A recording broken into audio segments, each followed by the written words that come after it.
All right. Hello, everyone. Happy Friday. Getting this kicked off today. If you're sitting here in this room listening to me today, you're here to learn about selling globally in an ever changing world. So, we're going to kind of talk about some terms that maybe you've heard some before. So, DDU, DDP. Maybe you've heard some stuff about VAT that's kind of got you concerned. So a lot of this today, I'm going to give a little intro on myself, and then we're going to kind of talk through some things, and then I'm going to leave a lot of this open for you guys to ask any questions that you have so that we can help your business grow as we get moving. So my name is Jordan Russell. I am the manager of global sales and expansion for a 3PL called ShipBob. Very big title, and what it really means is I work with merchants and I help them take their business, whether it's games, cups, mugs, whatever it is, and go from whatever part of the world they're in and help them expand globally. If they're the United States, I kind of teach them like, hey, there's a world outside of these borders that would love to have your product. And we talk about different ways of how to get there. So some of my experience previously from working at ShipBob, I was at UPS. That's right, Big Brown, the delivery carrier we all see around the world.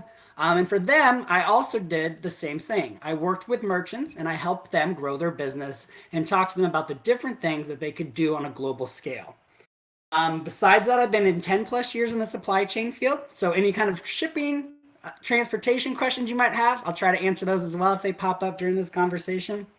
And then I love to give a fun fact about myself. So I am captain of a LGBTQ kickball team. We have playoffs this Sunday, so wish us luck. 5 years as captain and no championship, so I would really like to bring home a trophy this coming Sunday. So I know not everyone is based in the United States, so a lot of the stuff that I'm going to talk about, I'm going to try to keep it similar as if I'm going from one country to another country. And then we're going to talk about some stuff around going from if you are in one and you want to start selling what it would be domestically in another country. So first up, I kind of talked to you guys some terms. You may have seen it. Oh, is there a question? More, I want to get some information in. My name is Ratchat, and I am going to be serving as moderator today. For the purposes of keeping everything organized in chat, I'm going to ask if anybody does have a question that comes up, and please ask questions. Start off by saying capital letters, question, and then your question so we're able to identify them in chat if chat becomes active. Thank you so much. So let's get started. Perfect. Sorry about that, Ian. All right, guys. So, kind of like what I said, I'm going to start talking to you about first just going international with your business. And what international means is shipping product from one country into another country. So, a lot of times when you're starting out on the small side and you're just looking to go from looking for global markets, you're going to ship out what's called DDU. So, shipping out your product delivered, duties unpaid. And that's the most economical and cost effective way of getting your product from one country to another country. However, there's some downsides to that. One of them being what it means is that end customer of yours may receive that product and that carrier may hold out their hand and say, hey, I know you already bought this, but you need to pay some duties and taxes. Not a great customer experience, but it's a good way of getting started into an international market. From there, you're kind of grow and think internationally to a DDP kind of model, delivered duties paid. And what that means is you find some way on your website to calculate what's called landed cost. So you're going to take your product cost, someone's going to check out, I'm going to buy 2 games, put it in my shopping cart, and then upon checkout, it's going to calculate duties and taxes, calculate shipping, and I pay it all at once. And then once it's shipped, I don't have to worry about, as the end customer, having someone ask for more money. So from that perspective, going global, those are your 2 options if you're leaving from your home country. DDP obviously is going to be a better merchant experience, better customer experience. You're going to get less people calling, less people saying, where's my order? Why do I have to pay this? I don't want to pay this. So that DDP really helps you start to grow your business in whatever market you want to focus on globally. So from there, you've started doing all these exports, these international shipments out of your home country, and you're thinking to yourself, man, I keep shipping like 50 orders a day to the UK. Is there a better way of like supplying my local customers there in the UK? And the answer is yes. You can go about what's called registering with a VAT and an EORI number.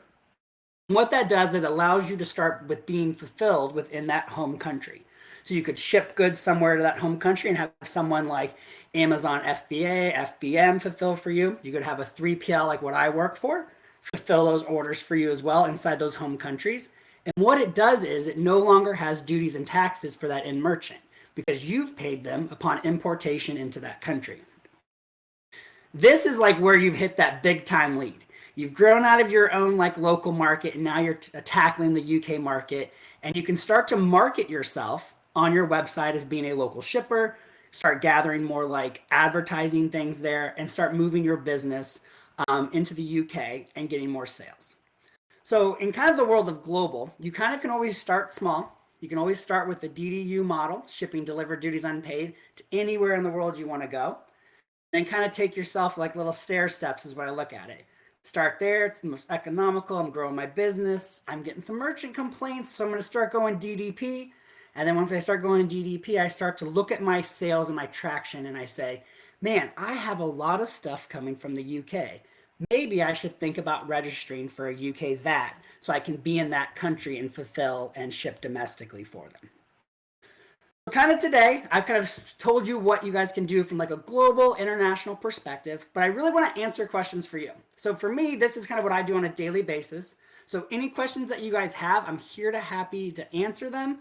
And they can be about anything from transportation, supply chain, all the way up to how do I get my business to go global.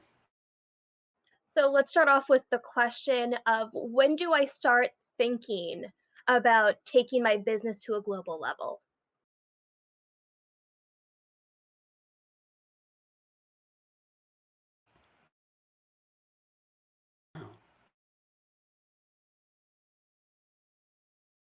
Are we having minor tech problems? Yeah, because I didn't hear what I can hear you now. Can you go ahead and say your thing again? It Uh, just broke it.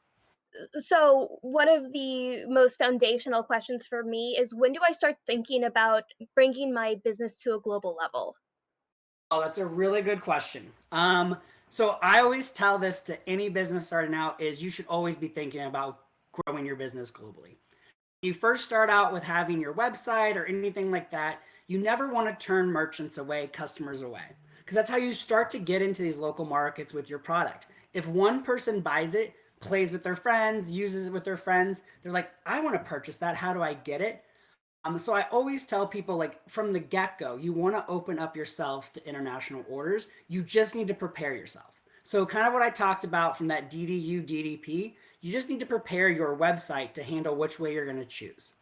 If you do choose to just open up and you're like, I'm going to take what I get and you do DDU, then you just let merchants in like the shipping FAQs or somewhere in your FAQs documents and you say, hey, I'm going to ship this DDU, which means you may be responsible for any duties and taxes that are collected. You set this standard of communicating to them that's letting them know what could happen. So yes, I would say at any point in time, you want to go global. Do not wait. Do not think I can't do this. Don't be scared. I have people a lot of time just say they're scared of shipping anywhere outside of their home country. That happens a lot, and we take them through these baby steps that I've kind of outlined for you all already of starting small and then just gradually growing your business that direction. So one of the baselines in general in the gaming world is our conventions. Uh, do you have any tips or tricks for getting your merchandise to a convention and getting your foot in the door there? Yeah, so this is from my experience at UPS. So just so you all know, when you go to these conventions, and let's say it's outside your home countries where you're traveling to, a lot of times that facility, the convention house, will not act as what's called an importer of record. So what that means is when I'm sending goods from one place to another, there's got to be someone on the other end that's going to take responsibility for that shipment in some way. Ways around that is shipping your product, making sure you're sending it DDP. So you've already paid for any duties and taxes that could come. Making sure that's done up front. So like the end receiver who would receive that product, which is usually a convention center, knows it's already paid for. They can receive it, hold it for you there. So that's a big one. A lot of times when I worked at UPS, people just shipped it and didn't do that. And then that convention center hotels, we had this happen all the time, refused the shipment and it gets sent all the way back to your home country, which just at this point means you have nothing to show at this convention, which is like terrible for your business. So making sure you do a DDP, delivered duties paid, when you're doing it. And then also there's specific stuff on the commercial invoice that can get around not paying duties and taxes at all. You could put on there not for resale because you're not selling these goods. There may not be duties and taxes on that as well. But overall, the best way to do it is making sure you send me, and then also calling ahead to the convention center or the hotel that's going to be at, and be like, hey, I have a package coming. Here's the tracking. Can you make sure just to hold it for me? Those are the best practices when you're shipping globally to places like that. So we have the shipping side of it considered. What advice do you have for the marketing side for getting your product to be noticed in a different market? So this is a really good question as well, and this comes up a lot. You've got to put your marketing dollars behind it. So a lot of times when I talk to customers today, so for example, I had one today at work come to me and be like, hey, I really want to go to Canada. And I'm like, great. All right, here's what we have to do. Here's what we have to consider. This is what your product needs to do. And I ask them at the end, like, how are you going to market it? Are you going to put any marketing dollars in that home country on any ad displays, any Google searches, Facebook ads? And they're like, no, I just wanted to do organically. The problem when you do that organically in a country that's not your own is you're not going to get as many reps as a business that's already in that country. So you definitely want to make sure when you're going to be going to a global and you want to expand that you put some marketing dollars in behind that home country that you're going to. So for example, the customer I spoke to today, I was like, all right, well, if we're going to Canada, I can totally help you and we can do it organically. But if you do it, you're maybe not going to see your return on investment that you're looking for. You really need to make sure that you're going to put some marketing dollars there as well to make it successful for you in the end run. So that's kind of what I tell people. If you're looking just to explore the international market, though, to see where your product would go, then yeah, just open up your website, start tracking it, start seeing it. But once you make a commitment to wanting to focus on a market, you've got to put the dollars behind it, or you're just going to get the growth that a local business may get. And so let's say you are a small business selling about, let's say, 5 to 10,000 units a year.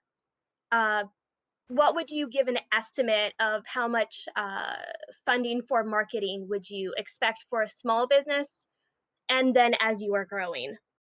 Yeah. So that's a hard question. And so I think, Amy, you talked about this earlier, like your friend was in sales and they moved to marketing. So my realm is always sales and expansion. So I can't really give you guys the numbers of where you should be.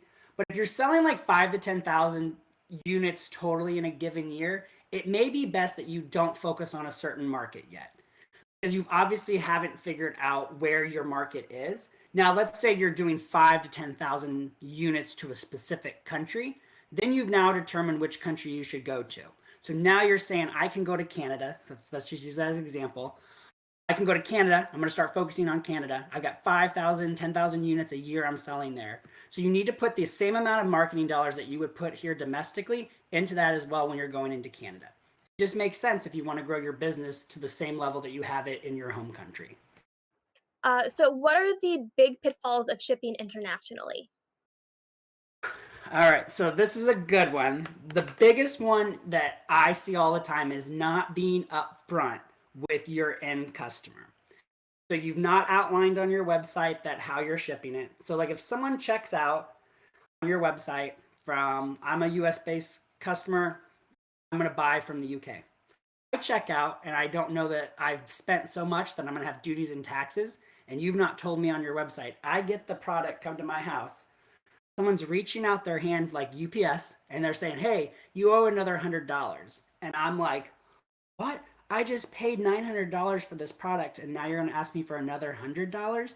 So when you're going internationally, it is super critical to make sure your FAQs are updated on how you're going to ship the product to them, letting them know that there could be duties and taxes upon delivery, or you've partnered with somebody who can help you do that DDP, landed cost on your checkout. You'll see plugins. If you're a Shopify merchant, you'll see plugins that can help you do the land cost calculator, currency conversions. So there's a lot of different products that you can do on the market today that you can use to plug into your website to give you that landed cost, currency conversion, to give that best customer experience to the international merchant. That's probably one of those are the biggest pitfalls people experience. The next thing that comes along is once you have decided to tackle a market and actually go there and fulfill from within a different country than your own, is making sure you have all the tax registrations necessary to be within that country. A lot of times people think I can just ship product there, I'll find someone to fulfill it for me, and it's going to be fine. Send product, and then they learn like, oh, well, I should have paid, like UK, I should have paid VAT. I have to have duties drawback done. All these big level financial terms that are super scary when you find out after the fact. So when you're ready to tackle a global market that's outside of your home country, it's very important to work with those countries' tax partners. There's plenty of out there that can assist you in that. Avalara, Simply That is a merchant that can help you with all of that. And then they do the financial reporting for you as well. That's important. So it's a lot less work on you as a small business owner worrying about all the tax stuff that I would need once I'm ready to go outside my home country. We've talked a couple times about using people inside the country to help with the DDP aspects. How do you identify somebody who would be a good match for your business? So that's a really good point. So you're always looking for someone who is going to be like a partner that's going to be upfront, like we're talking here today. So if you're looking to find someone who's going to fulfill your product for you in, let's say, the UK, let's say in Canada, Australia, wherever you want to go, it's good to make sure that you know enough information to ask the questions. So you're going to ask questions of like, hey, when I ship my product, who's responsible for helping me clear it through customs? Who's responsible for the duties and taxes? Do I need to register for any tax IDs in the country that you've established yourself in? So just knowing a little bit of background information can make you successful when you're reaching out to local fulfillment houses or others that could help you in those countries to fulfill your goods. Asking those up front, makes you come in with the expertise and then sets you up for success. So a lot of that is just coming in knowing that like, hey, I know I'm going to need to do this extra work. Are you able to help me or not? And then finding those partners that can help you do those and accomplish those things, very important. So one of the things that is talked about a lot on Kickstarter is the possibility of a scam where people invest money and then see nothing on the other side. Yeah. Are these scams as likely as we typically talk about? So scams can happen anywhere. A lot of times you're from the Kickstarter, I'm sure they've talked about it. Like if you see a lot of sales outside of your home country and like these people are supposedly putting funds for your game or product, your unit at the end of it, they're not as likely as you think because at the end of the day, like if you ship the product there that they've already paid for it up front. The biggest part that comes in of like from an international or when you go like outside your home country and ship it somewhere on a Kickstarter is a lot of times those scams are basically people not realizing that there's additional cost to have your product. So they're going to get it, it's going to arrive, like we kind of talked about every from the beginning, guys, is that they're going to have these duties and taxes that are potentially going to be paid because they didn't know up front. And so a lot of times they refuse the shipment. They're calling you saying that you misled them. So I wouldn't say there as much scams as just this communication up front was lacking in that area. So yeah, I don't know if it's overblown. I can't say that. I don't do the Kickstarter. But I would say like sometimes it's just a level of communication up front when you're doing Kickstarters of letting them know if they're outside your country, how they would receive the product, how long it would take after a certain point, and that duties and taxes part is like spot on. I've participated in enough Kickstarters to see that here recently a lot more people are being very upfront ordering outside of like the home territory of saying the expectations. So I think it's critical for anybody looking to do a Kickstarter is that you're clear on your expectations of what you would do for people outside the country that you're in. So if we're being explicit, what are like Kickstarter itself has been pushing more and more. You are not guaranteed a product with the amount of money that you are funding. They make you check a box in order to confirm that you understand this. Is there anything else you would like go out of your way to make sure shows up on the FAQ portion of international sales? Yeah, Just to be explicit. yeah, I would call it out specifically. So let's take an example. I'm going to be a US based Kickstarter. I'm going to put on my explicit like FAQs on Kickstarter is like, if you order outside of the country, you will have to pay duties and taxes if applicable upon delivery.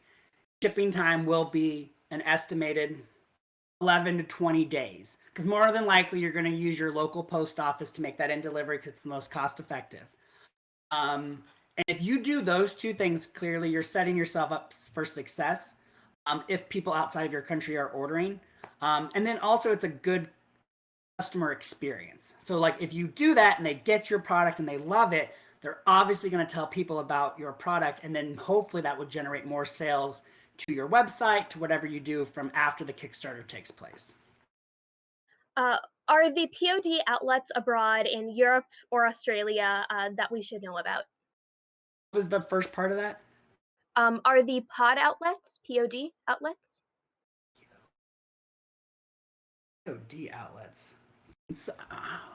Did we call it something different? Whoever asked that question, can you kind of give us a clarification on it? Or I can Google while we're sitting here. We do have a bit of a tech delay. Print on demand. Like labels? Print on demand is a subset within the gaming industry where you print the unit as demand asks for it. Oh, okay. All right. Learning something about the gaming community today. So where this comes into play is within the gaming community, you have a lot of companies that have their primary storefronts. So in the RPG realm where I exist, you have both the Indie Game Explosions, IGX, or Indie Press Revolution is the name of it. And so they will have copies of your games they bring to cons, and you pay them a small service fee in order to sell the games for you. And so that's one of the primary ways of doing it. But on the other hand, sometimes there are like websites that specialize in having those games that are ready to be printed. They're all good, but we don't have the unit, so you're paying for the thing to be printed at that moment. Okay, so, makes sense. A print on demand. This is something I would not know, y'all. I'm very sorry. Like, this is not my question that I would know. Yeah, sorry. Like, it's not my, because they're asking, the question was saying, like, do we have print on demand outlets in other countries, right? Is that what the question is? Yes. Yeah, so I can actually research that for y'all and come back and see like what other countries have these services. And we can maybe send it out like later in an after email or something to let you guys know like what we've discovered. I can easily do that. No problem. One of the things we talked about a little bit before is marketing. So I'm wondering if we can redirect a little bit about less about shipping and more about how to set up marketing abroad, if that makes sense. Yeah.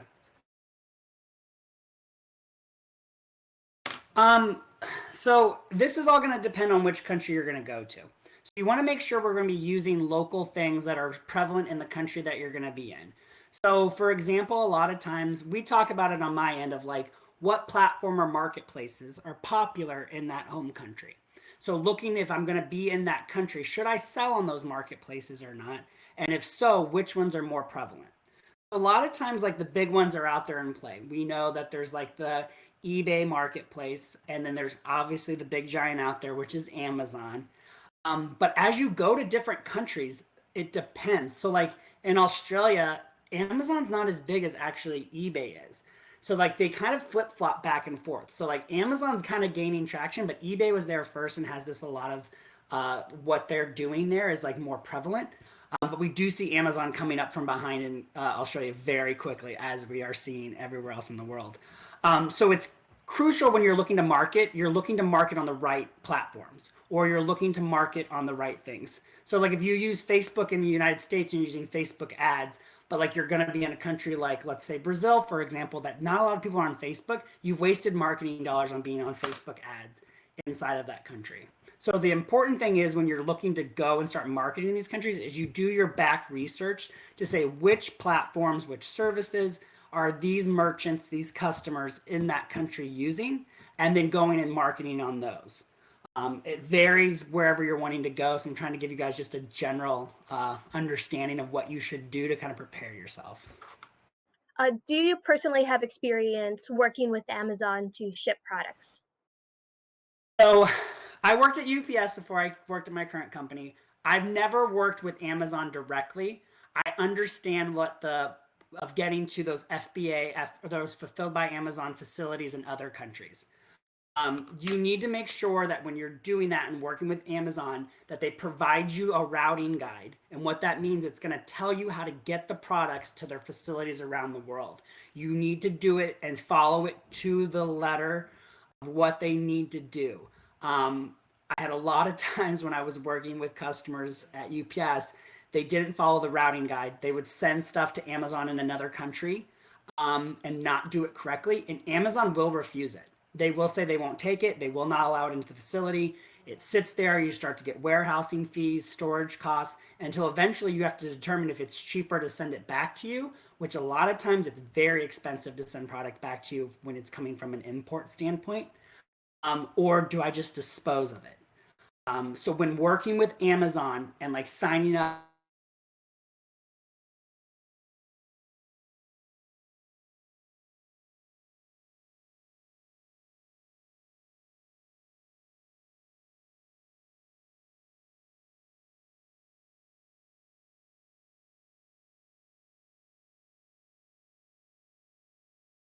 We seem to be having a slight technology issue.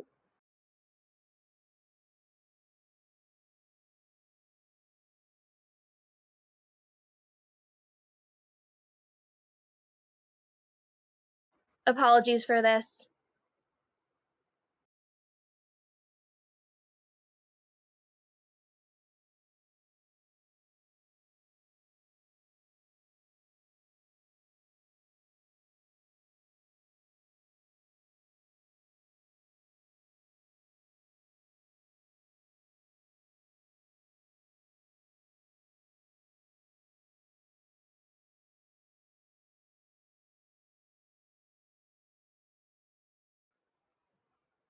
Okay, all right. so it seems like we are back together now. Okay, So last sorry time about we were that. talking about getting the units returned back. Yeah. Okay. So when you're doing the Amazon, so what's going to happen at the end is, let's say you've not followed it, it gets there.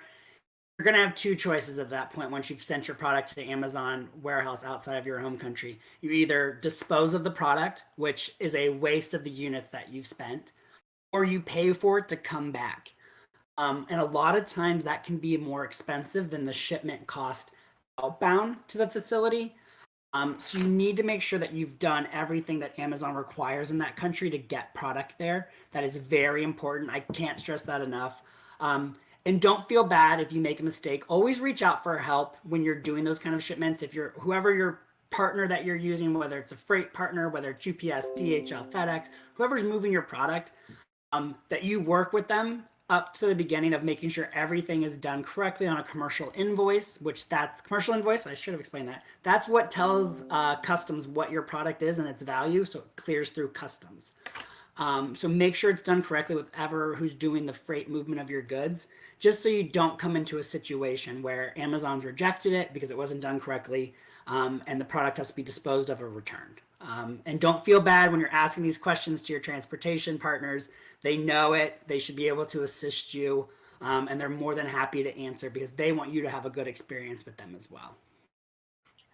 So from what I have learned, we'll take this for what it is. Amazon has their own listing codes, and then there are formalized like shipping codes for products. And there's been debate of which one of these do you want, because if you have an Amazon code, you only have an Amazon code and therefore can only sell on Amazon, versus the other one requires a whole bunch more paperwork that allows you more outlets other than Amazon if you so decide to go that way. So do you have any weight on which one of these, what you would consider going for purely an Amazon route versus the more complicated route? Yeah, so we're talking about these HTS codes, correct? So like these codes that define what your product is. So when we're looking at it, Amazon's maybe going to give you or provide you with some codes that they're going to be using for your customs clearance. And like, you're going to want to use what, if you're going to be selling on Amazon, you're going to be wanting to use what Amazon probably is suggesting to you. I say that just from like experience of like with Amazon, a lot of times you need to do what you're being told from that perspective, because it's going to be a better experience for you.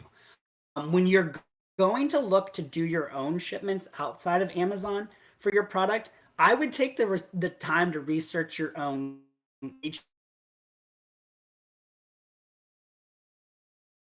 I would broker can help you do it. They're like 10-digit long, and as you get more, you're going to see a lot of times the first 6 digits are pretty much universal. It's those last 4 that can kind of determine like your product. Like, so for example, if your game is cards, but your cards are made out of cloth instead of paper, you would be more specific because you may get a better and tax code into your country when you're importing or exporting if you give the accuracy of what that product is actually made of. And there's tons of sites that can do it. There's one on ups.com that's for free where you can go and look up your codes, get really granular on what those numbers are, and you can look them up by country matchup. So you can look up that code based upon US to Germany or Germany to Canada, and you can kind of really see what those HTS codes would be for your product. That's my recommendation. Always getting to be the most specific as possible and doing your research on it. Yeah. So a lot of times when you manufacture, it gives you a code that's on your clearance for your clearance documents into your country. Check it out and see if you could find a better one. I always recommend doing that. Do a little research yourself. Super easy online. Tons of websites. Every government, most, I shouldn't say every. I've learned never say every. Most governments are going to have it on their website for you all to look at anyways. So take a look at it, find those codes that are specific for you. But yeah, like I would highly recommend if Amazon's giving you something for it, you probably should use that for Amazon. Do you have experience with translating products? Ooh, okay.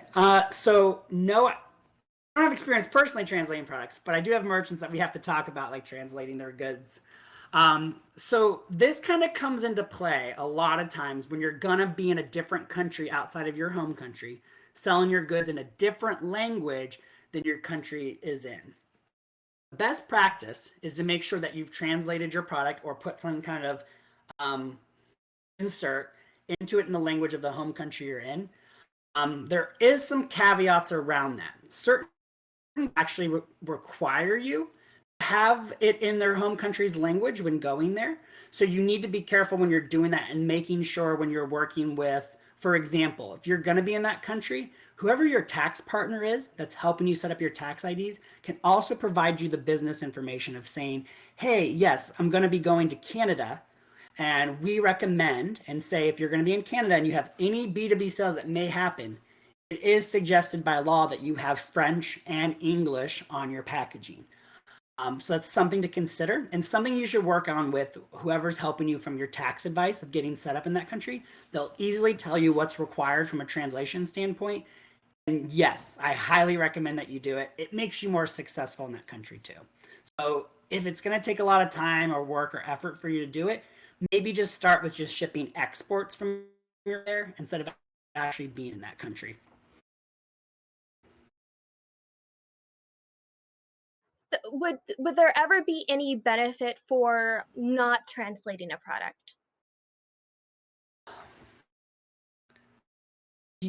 There wouldn't be a benefit per se, but you're also not hurting yourself by not translating either, unless you're not translating into a language that's native to the country that you're selling in. Like the United States, if you're going to send a product in the United States and it's in Spanish, you probably need it translated in case like the person receiving it doesn't speak that language. That could be like not maybe that'd be the downfall of not having translations. So like making sure your product wherever it's shipping can be well known would be like my biggest caveat, I should say. So you just got to be careful. I mean, that would be the biggest thing, making sure that it's going to a country that they can understand the language you've been printed in. And if not, once again, that's something that you need to provide on your FAQs. I can't stress enough how important FAQs are just for your sanity as a business owner, and then also for your merchants, customers' sanity as well. So if you're not able to translate it and it's in whatever language it is, I would make sure you call it out on your FAQs. I know I've said a lot today about FAQs, but I can't tell you how important they are. People really do look at them. Maybe you don't think they do, but people do. They want to make sure the product that they're getting is what they're getting. We talked a little bit about market research earlier, but I was hoping we could expand a little bit more. So let's start off with just the very basics. What is market research? So market research is kind of looking at the country that you're going to be going into and seeing how those buyers perform. So we're looking to see like how that country's purchasing power is. Are they similar to your country? So for example, I'm going to give this example from market research that we've looked at from where I work at today is the buyer in the UK very similar to the buyer in the US? Answer is yes, but no. So we've had to kind of change our structure a little bit on how we sell within the UK versus how we sell within the US.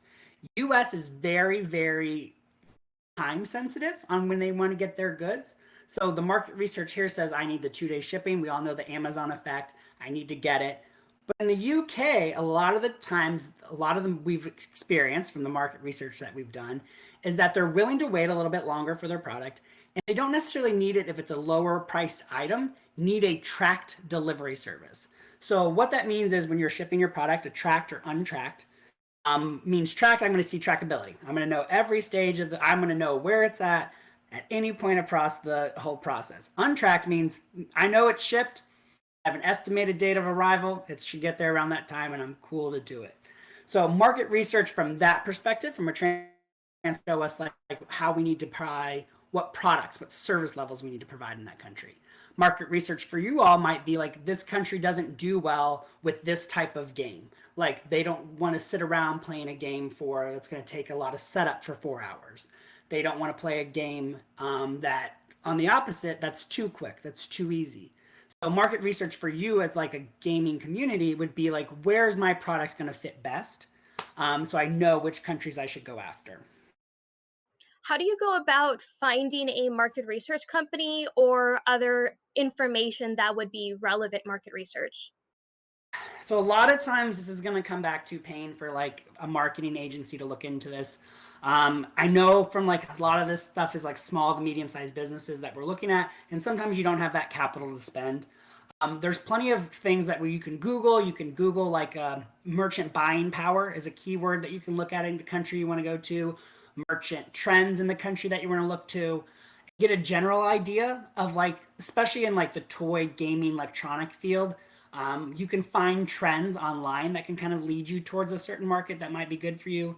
But overall, you're going to be better finding a marketing agency that can market research and provide you this data. A consultant. You'd want to look for a consultant. So, how would you find that consultant? Really good question. So we have some partners that we reference off. And I can send out some links maybe after this call. I think you guys, I'm sure there's like thing, and we can send out some links of how to find certain marketing research companies and how to like utilize them. So I can get that for you all. Okay, so it sounds like there's a couple of like, particularly in the UK, there's a couple of like reliable sources that do the bulk of it. Yeah, in any country, there's going to be reliable people telling you what's the trend of that country, where's like good selling times. So, for example, I know in China and Australia, there's something called Singles Day, which sounds like, well, that sounds cool, but it's a huge buying day. It almost surpasses Black Friday as a buying day in those countries. So market research has shown like you probably need to do some marketing campaigns around this day so people are purchasing your product for Singles Day. And it's coming up soon too. So like that's something to think about like when you're looking at it. There's every country has specific days that they buy. So UK has Boxing Day. Boxing Day is a huge selling day for the UK. or a deal day, I should say. Deals come out. So that's something to kind of look into as well. So this is more specific to gaming, but I talked about the importance of conventions previously. One of the things we've seen is with conventions internationally is that there are different expectations about what they are.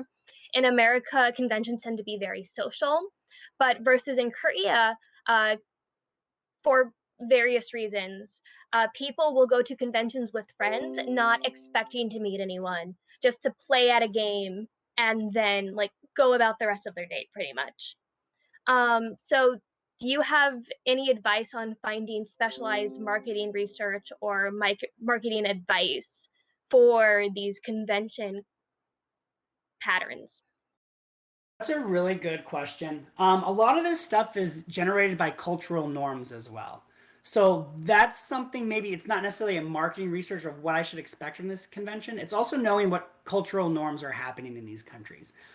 So that's a really, you've called out something that's like very cultural to that country. So you need to be aware of it. And it kind of goes back to as well of like what's important to that consumer in Korea or in another country like that.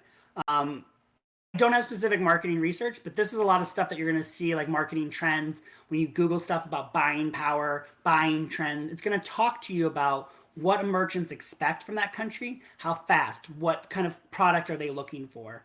And usually these you can pay for the guides, and I'll find some ones to send out, like you guys can look at. But the best that I have for that. Sorry. And so I think we're going to wrap up with one last question before we do our outro. Sounds good. And so I think, can we just quickly do what you think are the big takeaways from everything we've done today? Yeah. So a couple of the big takeaways for y'all. I definitely think no matter the size of your business, no matter what you're doing, you need to think globally. You need to think like, how can I get my product to anywhere in the world? So you need to be prepared for that. You'll have people reach out if they can have your product. If you don't allow them to check it on your website. So a lot of times that's a big thing. Allowing someone to purchase your product and just making sure you outline the rules and everything for it, I think are very critical when you're going globally or internationally. I think the big things are making sure you understand how to ship internationally. So DDU, knowing that the end customer is going to have to pay potential duties and taxes. DDP, I've done something on my website that's allowed them to pay it all up front, and they're going to have the best merchant experience outside of buying from their home country. And then finally, looking at I've generated enough sales, enough units for that country. I'm going to look to go there. I'm going to be looking to start looking for tax IDs, making sure I find the right partners in that country that can fulfill for me. So those are the biggest takeaways from the transportation and the shipment of your goods. The next part is making sure you do your research on the country you're going to. Don't just assume that you had 5 shipments to that country, like, man, this is really going to be helping me out here. I need to go to this country. And then start this process of being in that country, spending marketing dollars behind it, when maybe that was just a niche amount of people who bought your product. So making sure you do some due diligence on researching the countries you want to go into. And that's it. And I think you'll all be successful selling your product anywhere in the world that you want to. People are always looking for goods that are different, unique, something special that they can't get. And if they can get it and have a good time, they're willing to pay for it. So don't be scared from international customers. Don't think everyone who comes across is scamming you. People really do want to have your product if they really value it and see what you've provided. I'm going to throw in one like kind of a joke question, but it's not actually fully a joke.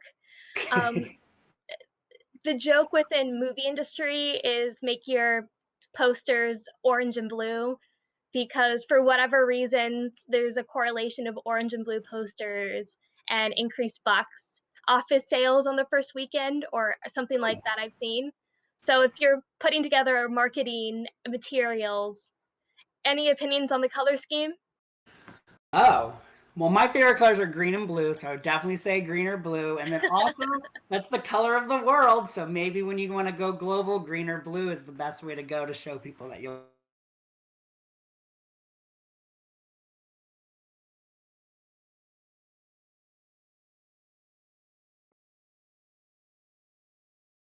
Okay. Sorry. Yeah. Awesome. Well, thank you all. Oh, go ahead, Ann. Where can we find you? So you can find me.